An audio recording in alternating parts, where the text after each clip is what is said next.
Hello बच्चों, मैं संजय कुमार निमेश आज आपको कार्बनिक यौगिकों का वर्गीकरण पढ़ाएंगे बच्चों। और जिन बच्चों ने अभी तक वीडियो लाइक शेयर और सब्सक्राइब नहीं की है तो बच्चों लाइक एंड सब्सक्राइब करें और वीडियो को अंत तक देखें। और ये बोर्ड में बहुत इंपॉर्टेंट है, इसमें एक क्वेश्चन जरूर आएगा, तो इसको केयरफुल्ली समझें बच्चों। और अपने कमेंट्स वीडियो कैसी लगी है वो अपने कमेंट्स बॉक्स में लिखें। तो स्टार्ट करते हैं बच्चों, कार्बनिक यौगिक का वर्गीकरण। तो बच्चों आज हमारा टॉपिक है कार्बनिक यौगिकों का वर्गीकरण। इसको बोलते हैं हम अंग्रेजी में क्लासिफिकेशन ऑफ ऑर्गेनिक कंपाउंड। तो कार्बन श्रृंखला के आधार पर बच्चों किसके आधार पर बनाना है, वर्गीकरण कर रहे हैं कार्बन श्रृंखला के आधार पर। कार्बन श्रृंखला के आधार पर वर्गीकरण कर रहे हैं बच्चों। तो कार्बन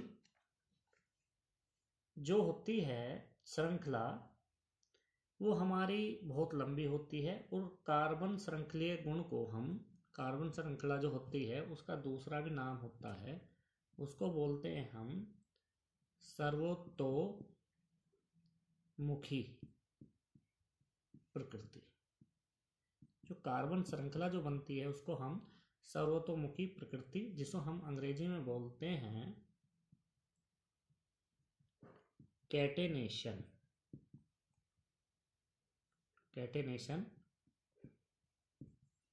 प्रॉपर्टीज ऑफ कार्बन। तो सर्वतोमुखी प्रकृति या कार्बन श्रृंखला के आधार पर कैसे वर्गीकरण कर रहे हैं हम उसको बात करते हैं। और कार्बन श्रृंखला किस तरह से बनती है, कार्बन कार्बन के साथ सिंगल। तो हमारी कार्बन कार्बन जो ये हमारे कार्बन हैं इनको हम अटैच जो करते हैं या तो हम सिंगल बॉन्ड से करते हैं, डबल बॉन्ड से करते हैं या ट्रिपल बॉन्ड से करते हैं। इनको जो जोड़ते हैं तो बच्चों हम जो कार्बन कार्बन बॉन्डों को जोड़ते हैं या तो हम सिंगल बॉन्ड से जोड़ते हैं, डबल बॉन्ड से, ट्रिपल बॉन्ड से। इस गुण को ही हम कहते हैं कार्बन श्रृंखला या सर्वतोमुखी। हम उसको बोलते हैं कार्बन श्रृंखला या सर्वतोमुखी प्रकृति। तो इसकी डेफिनेशन क्या है मैं लिख रहा हूं बच्चों। श्रृंखलीय गुण क्या होता है या सर्वतोमुखी, एक कार्बन परमाणु के दूसरे कार्बन परमाणुओं के साथ बंध बनाने के गुणधर्म को श्रृंखलीय गुण कहते हैं। इसे सर्वतोमुखी प्रकृति भी कहते हैं, सर्वतोमुखी प्रकृति भी कहते हैं। तो बच्चों एक कार्बन परमाणु के दूसरे कार्बन परमाणुओं के साथ बंध बनाने के गुणधर्म को श्रृंखलीय गुण कहते हैं। तो हमारा एकल बंध भी हमने बनाए थे इस तरह से संयोजकता चार्ज कर करके, और हमने द्विबंध के साथ भी बनाए थे इस तरह से, और हमने त्रिबंध के साथ भी बनाए थे। तो जो हम कार्बन की श्रृंखला इस तरह से बनाते हैं और संयोजकता पूरी करते हैं इस तरह से, ये ही हमारी श्रृंखलीय गुण या सर्वतोमुखी प्रकृति होती है। इसी के आधार पर कार्बन श्रृंखला के आधार पर हम कार्बन के जो यौगिक हैं अर्थात कार्बनिक यौगिकों का आज हम वर्गीकरण कर रहे हैं। किस तरह से उसको हम स्टार्ट करते हैं बच्चों। तो कार्बनिक यौगिकों का जो हम वर्गीकरण कर रहे हैं बच्चों दो प्रकार से होता है। नंबर एक है खुली श्रृंखला वाले यौगिक, खुले श्रृंखला वाले यौगिक, या हमको हम बोलते हैं अचक्रीय यौगिक, अचक्रीय यौगिक। और उनका तीसरा नाम जो होता है उसको हम बोलते हैं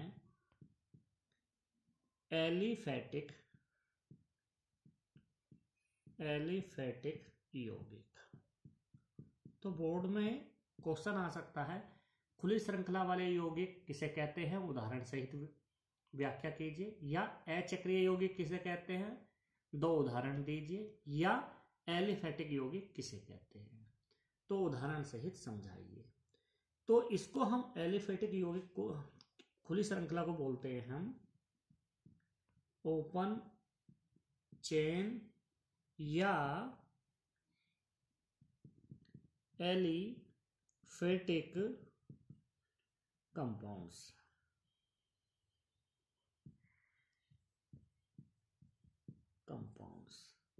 या तो हम खुली श्रृंखला वाले यौगिक, एलिफेटिक यौगिक, या अचक्रीय, अचक्रीय को भी हम खुली श्रृंखला ही कहते हैं। जो चक्र में ना हो तो उसे हम खुली श्रृंखला ही कहेंगे। और ये भी 2 प्रकार के होते हैं बच्चों, खुली श्रृंखला भी 2 प्रकार के होते हैं, संतृप्त यौगिक और दूसरा है असंतृप्त यौगिक। ये दोनों चीज मैं पढ़ा चुका हूं बच्चों हाइड्रोकार्बन वाले में। वीडियो देखोगे आप तो हाइड्रोकार्बन में वो मिलेगा, संतृप्त हाइड्रोकार्बन और असंतृप्त हाइड्रोकार्बन, उनको ही हम कहते हैं संतृप्त यौगिक या असंतृप्त यौगिक। दोनों ही एक बात है, हाइड्रोकार्बन कहे संतृप्त हाइड्रोकार्बन या असंतृप्त हाइड्रोकार्बन या यौगिक, दोनों की बात एक ही है बच्चों।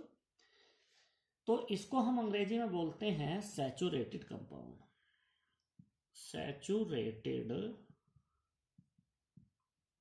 Compounds, saturated compound. इसको बोलते हैं अनसैचुरेटेड कंपाउंड्स। तो बच्चों उसके बाद है नंबर 2। नंबर 2 जो है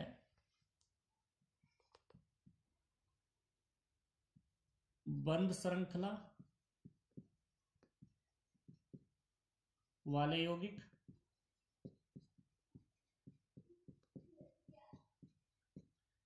या उसको हम बोलते हैं दूसरी बात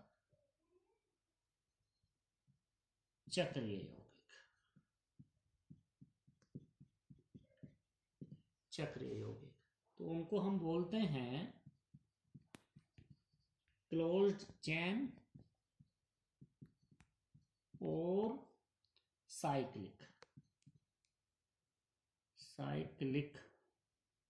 कंपाउंड।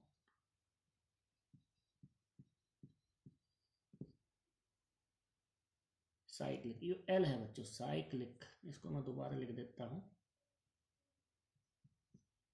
Cyclic compound. तो ये भी बच्चों 2 प्रकार के होते हैं, ये भी 2 प्रकार के होते हैं, समचक्रीय,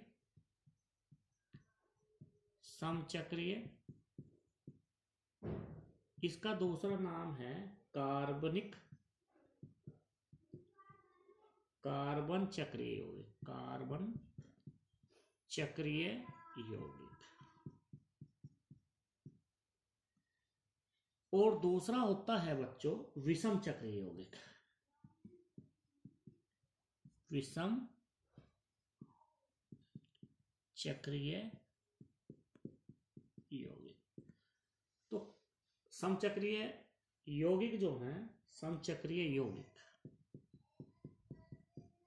या कार्बन चक्रीय यौगिक एक ही बात है, चक्रीय यौगिक से समझना हमें।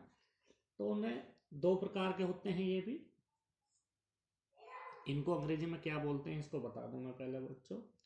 इनको बोलते हैं होमोसाइक्लिक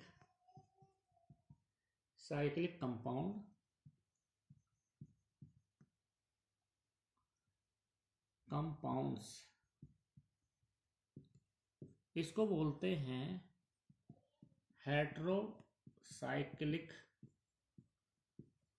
कंपाउंड्स। तो समचक्रीय यौगिक जो हैं बच्चों, समचक्रीय यौगिक जो हैं 2 प्रकार के होते हैं ये भी। पहला है एरोमेटिक यौगिक, एरोमेटिक यौगिक, इसको बोलते हैं एरोमेटिक कंपाउंड्स, एरोमेटिक कंपाउंड्स, और दूसरे को बोलते हैं बच्चों alicyclic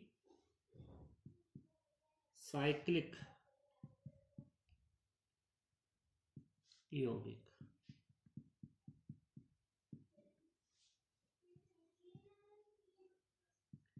alicyclic compound, alicyclic compound. तो इस तरह से बच्चों हमने कार्बनिक यौगिकों का वर्गीकरण किया है। फिर एक बार स्टार्ट कर देते हैं, दोबारा समझा देते हैं। तो कार्बन, जो कार्बनिक यौगिक हैं उनका कैसा वर्गीकरण करा है ऑर्गेनिक कंपाउंड का। नंबर 1 है बच्चों, नंबर 1 है खुली श्रृंखला वाले यौगिक, या उसको बोलते हैं हम अचक्रीय यौगिक या एलिफेटिक यौगिक। तो बच्चों बोर्ड में ये दो नाम से ही आएगा, ये बहुत कम आएगा। या तो खुली श्रृंखला वाले यौगिक का नाम देगा या एलिफेटिक यौगिक। उनको हम अंग्रेजी में ओपन चेन या एलिफेटिक, खुली श्रृंखला को ओपन चेन और एलिफेटिक यौगिक को हम अंग्रेजी में भी एलिफेटिक कंपाउंड ही बोलते हैं, कंपाउंड्स। ये दो प्रकार के होते हैं बच्चों, संतृप्त यौगिक जिसको हम अंग्रेजी में बोलते हैं सैचुरेटेड कंपाउंड, और फिर दूसरे हैं असंतृप्त यौगिक जिनको बोलते हैं अनसैचुरेटेड कंपाउंड। तो हमने बताया था बच्चों संतृप्त यौगिक उनको बोलते हैं जो कार्बन की सारी संयोजकताएं एकल बंध के द्वारा पूर्ण होती है, जिनका सूत्र CnH2n+2 होता है, और कार्बन की सारी वैलेंसी एकल बंध के द्वारा या सिंगल बॉन्ड के द्वारा पूर्ण होती है। असंतृप्त यौगिक भी दो प्रकार के हैं, एक हमने बताया था एल्कीन और दूसरा बताया था एल्काइन। कार्बन की कम से कम दो कार्बनों के मध्य संयोजकता द्विबंध से हो और बाकी की हमारी जो संयोजकता एकल बंध से पूर्ण हो, इसके लिए हमने सूत्र बताया था CnH2n। एल्काइन के लिए दो कार्बनों के मध्य कम से कम ट्रिपल बॉन्ड हो और बाकी की संयोजकता सिंगल बॉन्ड से दी हो, पूर्ण हो रही हो, उसके लिए हमने फार्मूला बताया था CnH2n-2। उसके बहुत सारे एग्जाम्पल थे, methane, ethane, propane, butane, ethene, methene, propane, butane, ethyne, methyne, propyne, butane, बहुत सारे एग्जाम्पल है। नंबर 2 बंध श्रृंखला वाले यौगिक, या हम उसको बोल लेंगे चक्रीय यौगिक। तो बंध को बोलते हैं क्लोज चेन और चक्रीय को बोलते हैं साइक्लिक कंपाउंड। ये भी दो प्रकार के होते हैं, समचक्रीय यौगिक जिनको हम बोलते हैं कार्बन चक्रीय यौगिक। तो पेपर में अधिकतर इसी के नाम से आएगा। यदि इस कार्बन चक्रीय यौगिक है तो बच्चों इसका मतलब यही है, समचक्रीय यौगिक की बात कर रहा है। और होमोसाइक्लिक कंपाउंड बोलते हैं। ये भी दो प्रकार के होते हैं, एरोमेटिक यौगिक और दूसरा होता है एलिसाइक्लिक यौगिक।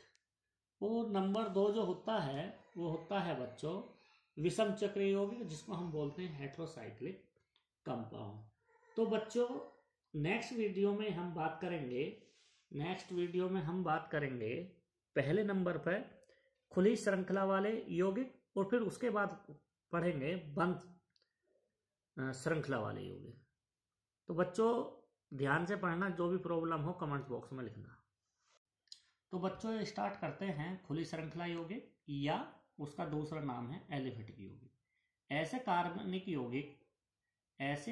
यौगिक जिनमें कार्बन परमाणुओं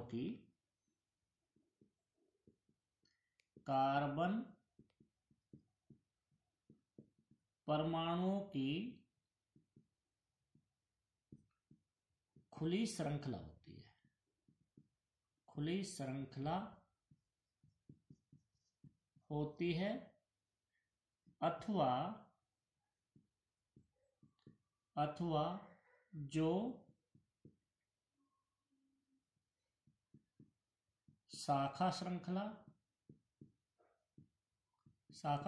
को बोलते हैं बच्चों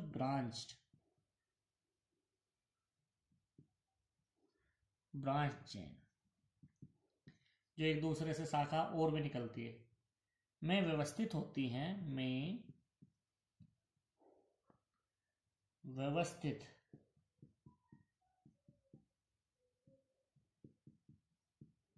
होती हैं खुली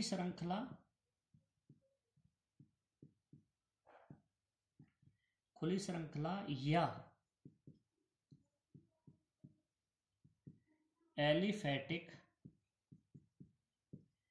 यौगिक कहते हैं।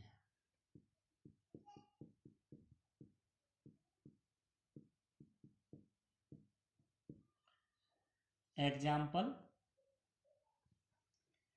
CH3 CH2 CH3 प्रोपेन, पहला एग्जाम्पल।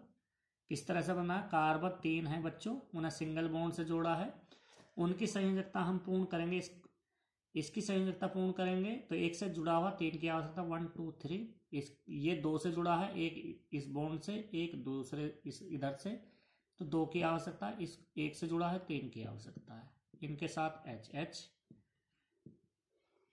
इस तरह से बार बार HH लिखेंगे। और उसी को ही मैंने लिखा, C के साथ कितने H हैं? 3, इसके साथ CH3 ये लिखा सिंगल बॉन्ड, फिर इसके साथ हमारे पास CH2 है, ये लिखा है CH2, फिर इसके साथ CH3, तो CH3 सिंगल बॉन्ड,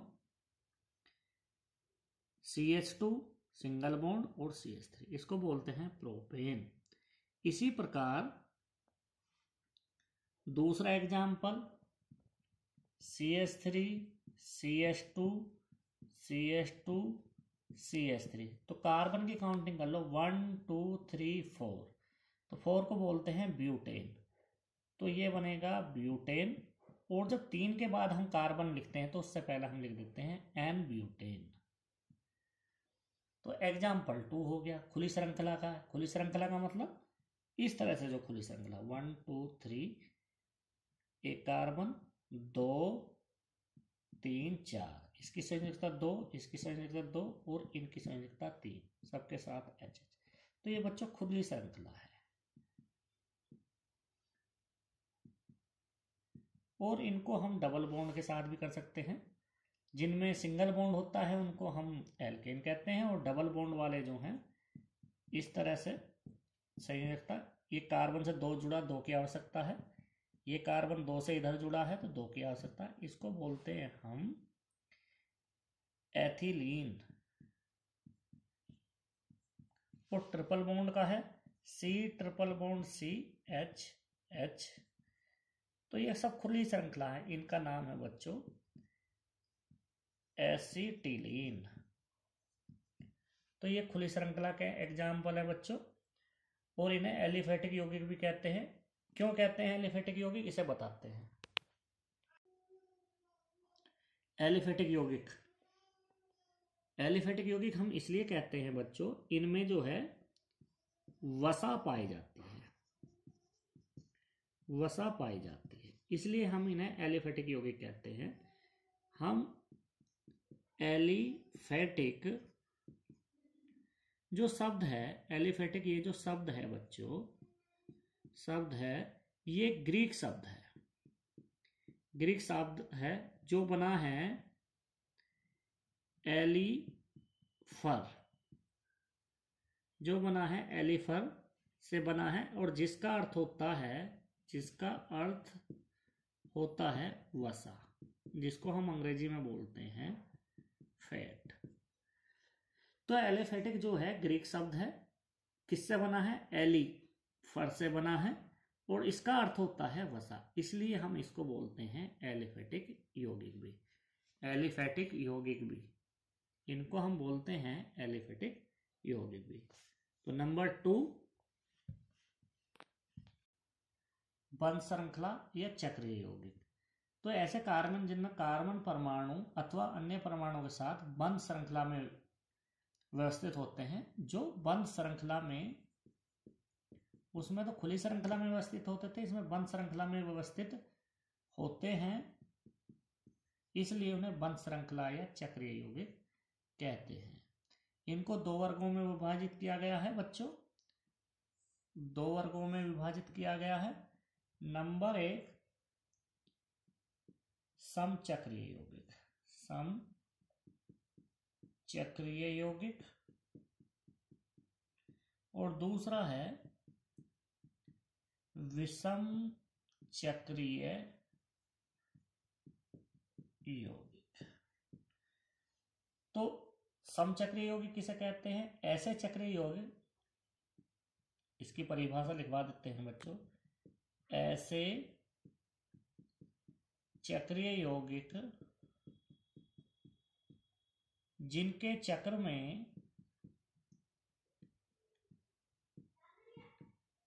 में समान परमाणु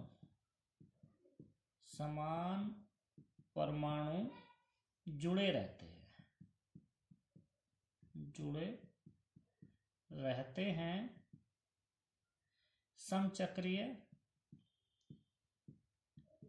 समचक्रीय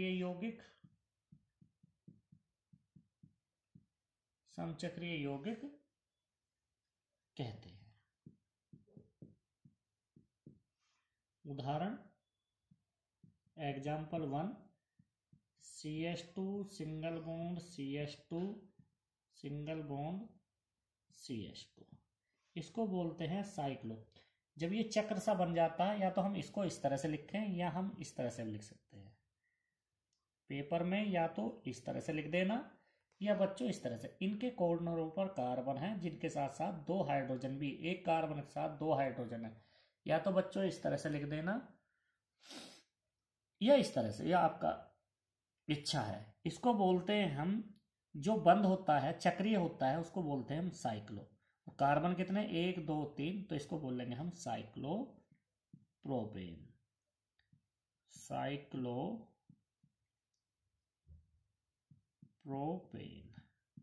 दूसरा example 2, CH2 single bond CH2 single bond CH2, इसको बोलते हैं साइक्लोब्यूटेन। साइक्लो चक्र की वजह से या तो हम इस तरह से बनाएं या पेपर में आप जाकर इस तरह से भी बना सकते हैं। इसको हम बोलते हैं साइक्लो का मतलब चक्र की वजह से। कार्बन कितने हैं? 1 2 3 4, cyclobutane. Example number 3, CH2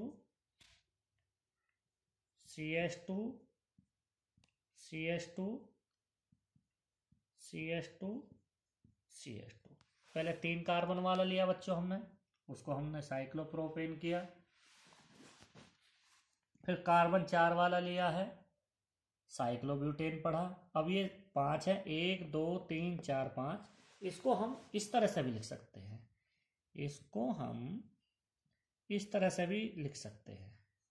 carbon कितने? 5, 1 2 3 4 5, 1 2 3 4 5, इन सब के साथ एक जैसे यौगिक जुड़े हैं। CH2 यहाँ भी CH2, इसलिए हम इनको समचक्रीय यौगिक बोलते हैं।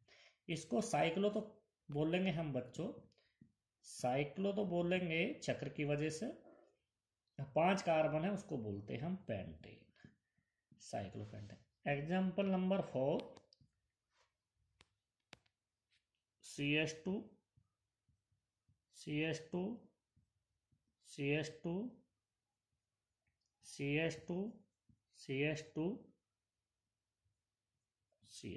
इसको हम इस तरह से भी लिख सकते हैं। 6 कार्बन है इस तरह से, तो हर एक पर CH2 ग्रुप जुड़ा है। यहाँ पर भी CH2, ये भी CH2, 2 3 carbon, 4 carbon, 5 carbon, 6 carbon, तो इसको हम इस तरह से भी लिख सकते हैं। हर एक कार्बन पर 2 CH2, 2 H2 ग्रुप जुड़े हैं। इसको हम साइक्लो चक्र की वजह से हम बोलेंगे साइक्लो। कार्बन कितने? 6, उसको बोलेंगे हेक्सेन। तो इस तरह से बच्चों हम समचक्रीय यौगिक के एग्जाम्पल पढ़ा चुके हैं। इनका नाम दूसरा एलिसाइक्लिक यौगिक भी होता है। इनको हम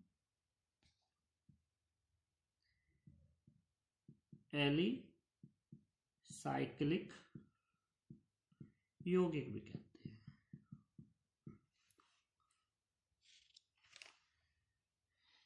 इसी में बच्चों दूसरा होता है विषम चक्रीय यौगिक। विषम चक्रीय यौगिक जिनमें समान वे चक्रीय यौगिक जिनके विलय में ऐसे चक्रीय यौगिक जिनके चक्र को हम विलय भी बोलते हैं, चक्र वलय, वलय को बोलते हैं अंग्रेजी में रिंग।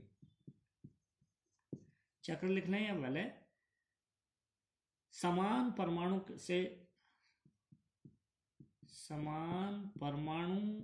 से जुड़े नहीं होते हैं, विषम चक्रीय यौगिक कहलाते हैं। विषम चक्रीय यौगिक कहलाते हैं। एग्जाम्पल बच्चों, एग्जाम्पल नंबर 1 इस तरह से ही बनाएंगे हम इसको बोलते हैं पिरिडीन। पिरिडीन चक्रीय है तो इसको हम पिरिडीन में इनमें N है और सबके साथ C के साथ 2 H है जो मैंने अभी बनाया था। पहला example number 1, example number 2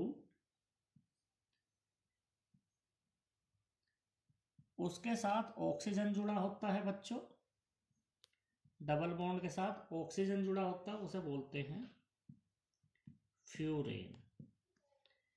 example number 3 जब इसके साथ S जुड़ा हो, ये डबल बॉन्ड है बच्चों S, सल्फर, जब सल्फर जुड़ा हो उसको बोलते हैं हम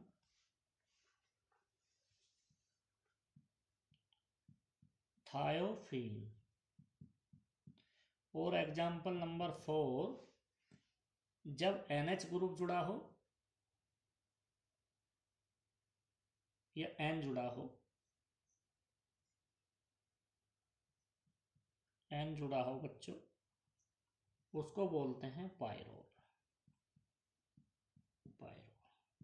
तो बच्चों आएगा विषम चक्रीय यौगिक के 2 उदाहरणों के नाम लिखिए। तो पिरिडीन है, फ्यूरेन, थायोपीन और पायरोल। कोई से भी 2 लिख सकते हैं। यदि समचक्रीय यौगिकों की बात आती है तो साइक्लोप्रोपेन, साइक्लोब्यूटेन, साइक्लोपेंटेन, साइक्लोहेक्सेन। इस तरह से बच्चों हम आज खुली श्रृंखला और बंद श्रृंखला पढ़ाई है, और अगली बार जो पढ़ाएंगे बच्चों हम एरोमेटिक यौगिक पढ़ाएंगे और क्रियात्मक समूह। तो बच्चों एक बार अच्छी तरह से इसको देखना, जो भी प्रॉब्लम हो कमेंट्स बॉक्स में लिखना, और कैसी वीडियो लगी ये बताना।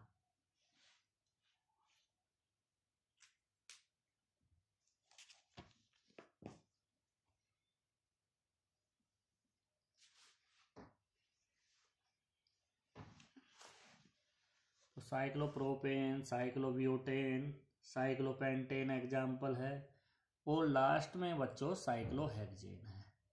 इसी प्रकार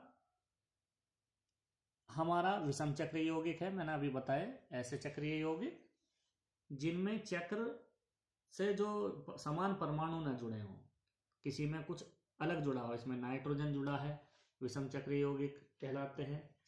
इसमें नाइट्रोजन कार्बन 6 के साथ जुड़ा है, इसके लिए पिरिडीन बोल लेंगे। ये 4 कार्बन है, 1 2 3 4 के साथ फ्यूरेन, सल्फर जुड़ेगा थायोपीन, और N जुड़ेगा तो पायरोल। ठीक है बच्चों।